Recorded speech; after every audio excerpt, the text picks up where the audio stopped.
नमस्कार। स्त्री चेतना गुजरात की सचिव मैं नीपा शुक्ला आप सभी का स्वागत करती हूँ।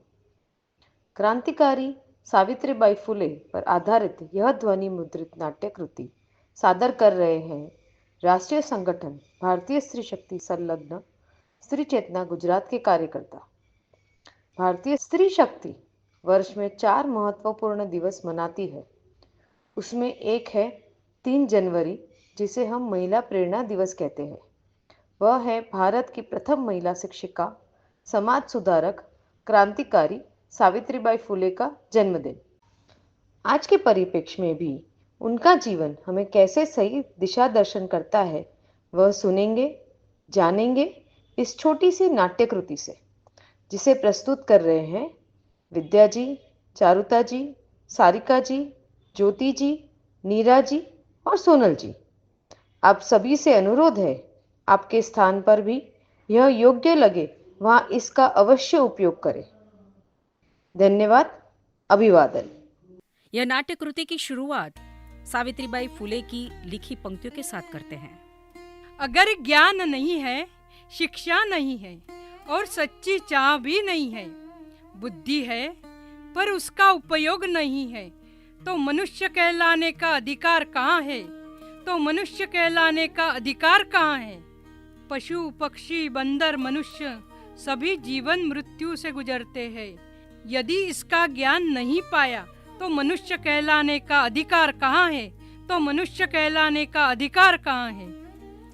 3 जनवरी 1831 महाराष्ट्र में जन्मी 19वीं सदी की यह महिला अपने देश की प्रथम शिक्षिका के रूप में जानी जाती है। आइए आज उनकी 194वीं जन्म जयंती पर इस कृति के माध्यम से क्रांति जोत जगाने वाली इस कुशल समाजाभिमुख नेत्री को भावांजलि अर्पित करें। ला ला ला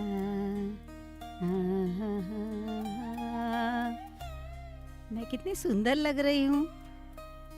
आज मेरी शादी हो रही है। अरे तुम बड़ी सुंदर लग रही हो। हाँ, तुम्हारी शादी जो हो रही है। हाँ, अब मैं ससुराल चली जाऊंगी। हाँ, मेरी भी शादी हुई थी, पर क्या कहूँ, मेरे पति की मृत्यु हो गई, मैं विधवा हो गई। अरे तो दूसरी शादी कर ले। अरे तुम मुझसे पाप करवाना चाहती है क्या? मैं विधवा हूँ, शादी कैसे करूँ? ये तो मेरे माता पिता ने मुझे सती होने से बचाया, और तुम दूसरी शादी की बात कर रही हो। हाँ, तुम विधवा हो तो इसमें तुम्हारा क्या कसूर है? तुम्हें भी अपना जीवन जीने का पूरा अधिकार है। अरे बंद करो ये बातें, नहीं तो मेरा घर से निकलना बंद हो जाएगा। 9 वर्ष की सावित्री का 13 वर्षीय ज्योतिबा के साथ में विवाह हुआ। ससुराल आने के बाद वे घर के कामों में घुल मिल गई। एक दिन ज्योतिबा कुछ पढ़ रहे थे। मेरी सहेलियां पूछती है, हमारा उपनाम फूले क्यों है? तुम्हें पता है, हमारा उपनाम तो गोरे है, लेकिन हमारे परिवार का व्यवसाय फूलों और सब्जियों की खेती करना और बेचना था।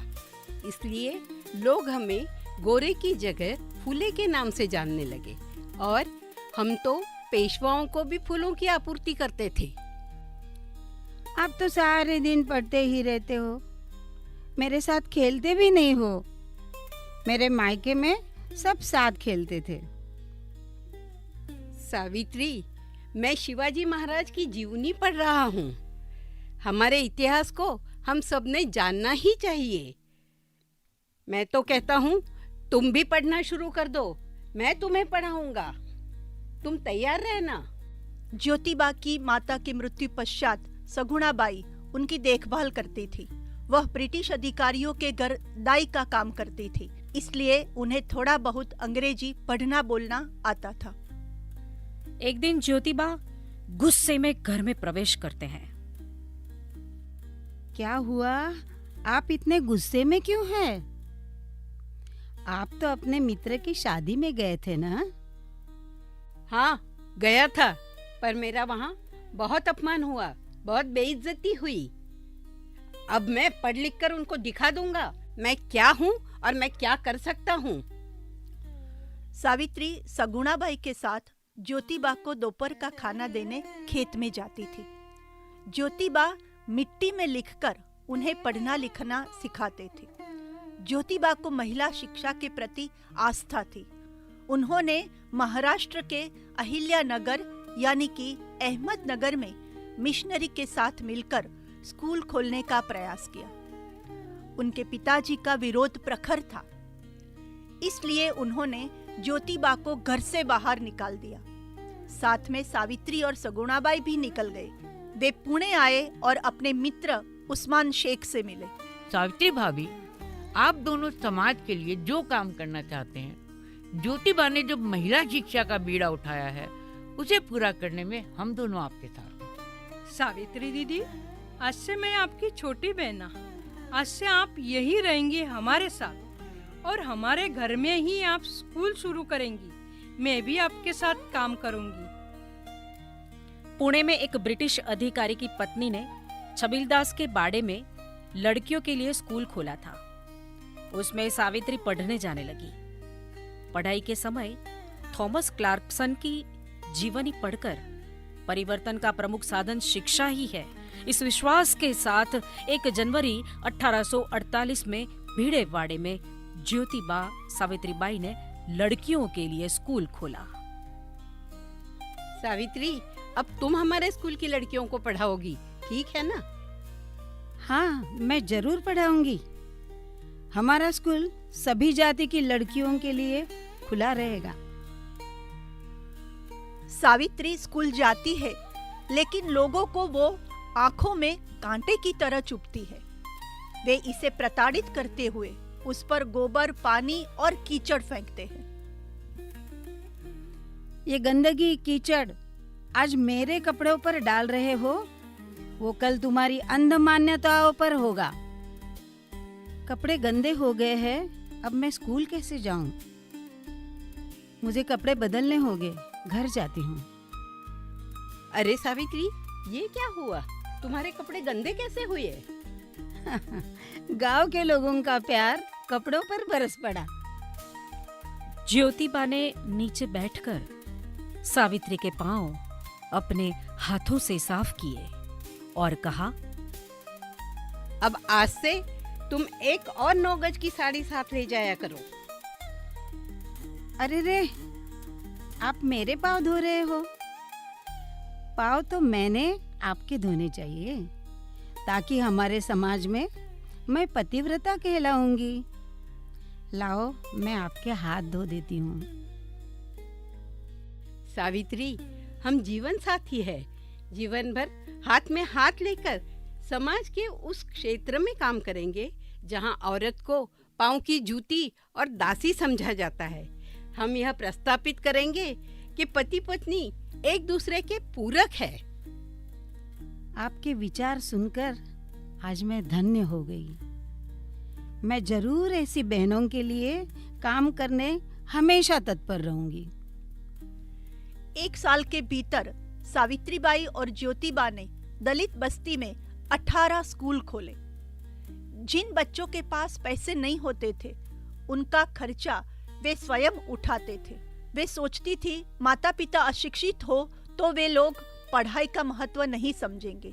इसलिए सावित्रीबाई ने प्रौढ़ महिलाओं के लिए रात्रि पाठशाला शुरू की। बाई, हम सारा दिन खेत में काम करके थक जाते हैं, शाम को घर आते हैं और रात में हमें पढ़कर क्या मिलेगा? पढ़कर ज्ञान मिलेगा। ज्ञान तुम्हें स्वतंत्र बनाएगा और आत्मसम्मान भी देगा। तो क्या हम शिक्षिका भी बन सकते हैं आपकी तरह? बिल्कुल, तुम चाहो तो जरूर शिक्षिका बन सकती हो। जहाँ चाह वहाँ राह। 12 जनवरी 1852 में मेजर कैंडी उनका सत्कार करते हुए कहते हैं, एक सच्ची समाज सेविका और शिक्षिका के नाते उनका सत्कार करने में हमें आनंद और गर्व महसूस हो रहा है। इस प्रसंग का वर्णन ऐतिहासिक ब्रिटिश रिकॉर्ड से प्राप्त हुआ है। अरे पुणे के विश्राम वाले चौक में इतनी भीड़ क्यों? आज सावित्रीबाई के स्कूल का परिणाम आने वाला है, इसलिए इतनी भीड़ इकट्ठा हुई है। ये लड़की खड़े होकर क्या कर रही है? अव्वल गुण प्राप्त लड़की अंग्रेजी में भाषण दे रही है। अरे ये तो अंग्रेजी में पुस्तकालय की मांग कर रही है। मन प्रसन्न हो रहा है शिक्षा का प्रभाव देखकर। ज्योतिबा और सावित्रीबाई को सुनने के लिए आज पूरा नाई समाज सामने बैठा है। बंधुओं, हमारे समाज में विधवा होने पर स्त्रियों का सर मुंडवाने का रिवाज है, लेकिन क्या यह ठीक है? क्या आपको नहीं लगता कि इस रिवाज को बदलना चाहिए? आप इसे समझे और इसे नकारे। हम सब चाहते हैं कि अपनी बहनों का दुख दूर करे, तो आज से यह सर मुंडवाने का काम आप बंद करोगे, आप हड़ताल करोगे। क्या आप सब तैयार हो? हम हम तैयार तैयार हैं। हैं, हम तैयार हैं, हम तैयार हैं। 1873 में ज्योतिबा और सावित्रीबाई ने समाज परिवर्तन के लिए लोगों को सही दिशा देने सत्य शोधक समाज की स्थापना की। 1877 के अकाल में उन्होंने 52 अन्न क्षेत्र खोले थे। सावित्री, हमारे प्रयत्नों को यश मिला है।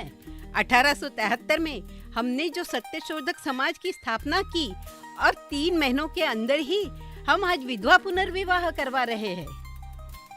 आप सही कह रहे हैं सगुणा ताई।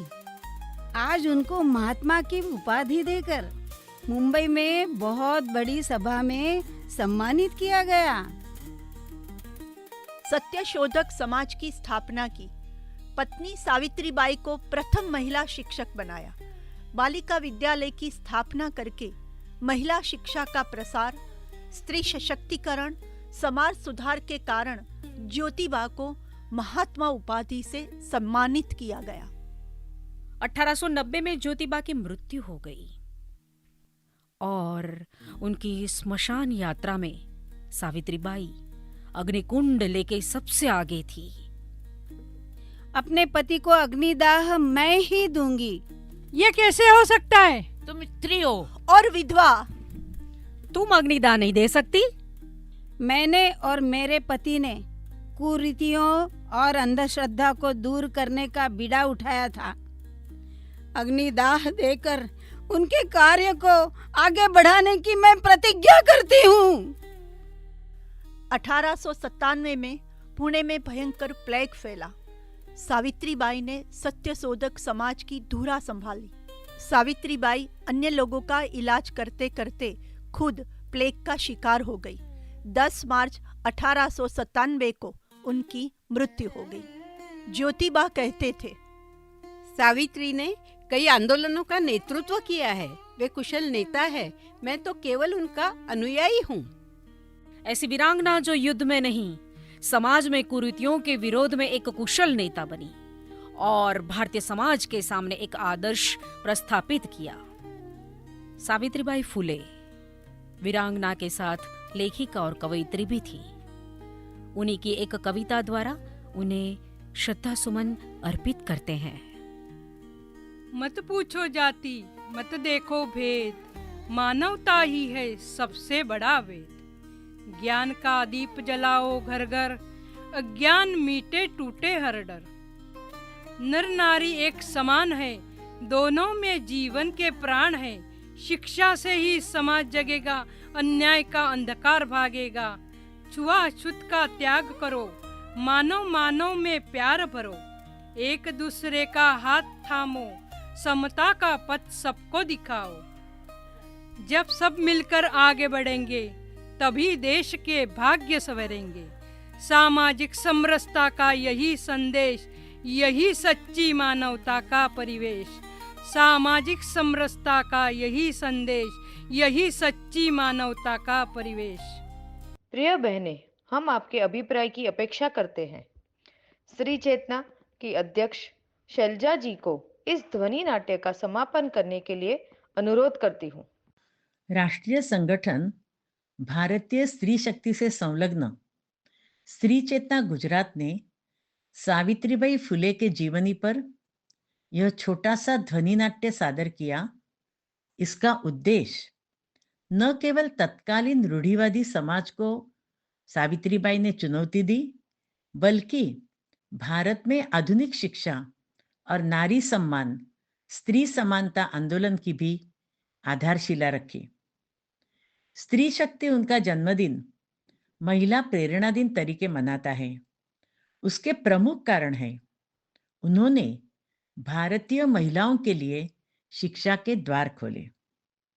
उनके जीवन में असाधारण संघर्ष सहन करके भी उन्होंने अपनी सकारात्मकता से व्यक्तिगत और सामाजिक परिवर्तन लाया। समाज के वंचित और बहिष्कृत वर्ग को समानता का अधिकार दिलाने के लिए अथक कार्य किया।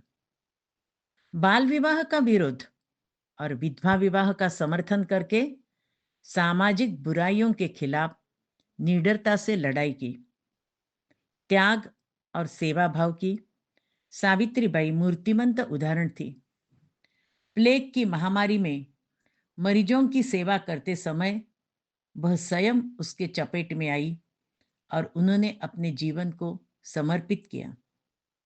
संवेदनशील मन की सावित्रीबाई ने अपनी कविता और साहित्य के माध्यम से समाज में शिक्षा और स्वतंत्रता का संदेश दिया, वैचारिक जागृति लाई।